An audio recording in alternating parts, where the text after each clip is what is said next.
is the next example. It is x square into 1 minus 1 upon x square dot dx. By the first sight, this seems some a typical question, but whenever we when we multiply this x square into this bracket, what we will get? It's a very simple question. Just we get x square minus 1 dot dx, and now it's a very simple integration, so that we can write it as x square dot dx minus 1 dot dx. As we know, for the x square it will give us x cubed by 3, and for the 1 it is x and plus c. As we know, the integration of 1 is x, so we will write x here. So this will be the final answer.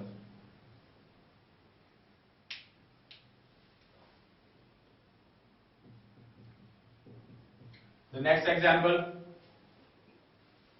here it is the integration of root x minus 1 upon root x whole square. The integration of under root x minus 1 upon under root x whole square. So we have to integrate this. Whenever we have to integrate this, what we do?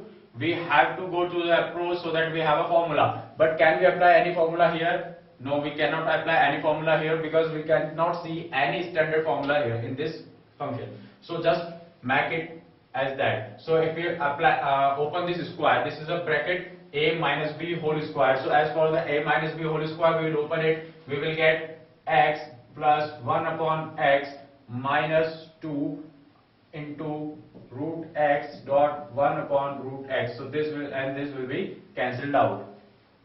So this will be the final function we have to integrate. So if this will be the final function we have to integrate, we will have x dot dx plus 1 upon x dot dx minus 2 dot dx.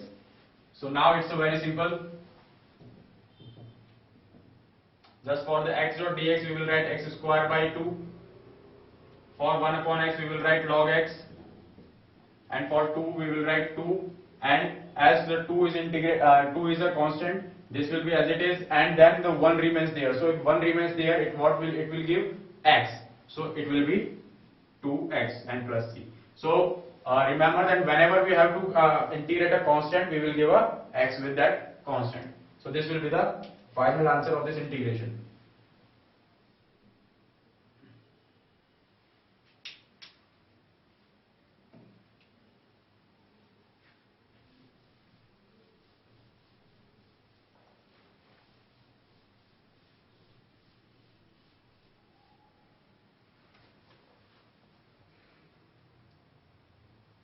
The next example says x cube minus x square plus x minus 1 upon x minus 1 dot dx. This will be integrated. So how this will be integrated? If we will separate these all, again this will not give up a standard form. So we have to make this as a standard form. So what we can apply? So in this type of questions, always think about the factorization or rationalization or any trigonometric formula. So as we can see that in this question, no trigonometry exists.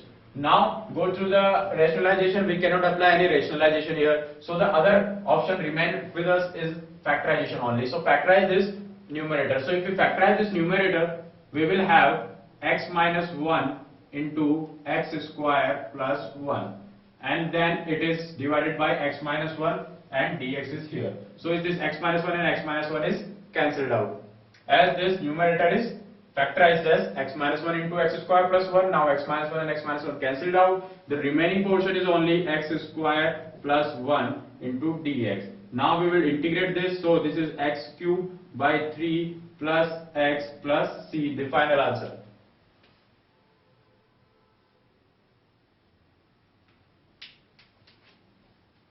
Next example. This is integration of 2 minus 3 sin x is divided by cos square x dot dx. We have to integrate this. Now again, no standard formula is there. Cannot rationalize this, cannot factorize this. Only the trigonometry can be there. So if we think with the trigonometry here, so now we can separate these numerators. So we can write it as 2 upon cos square x minus 3 dot sin x upon cos square x. This is with dx and this is also with dx. Now this 2 upon cos square x can be written as 2 dot sec square x minus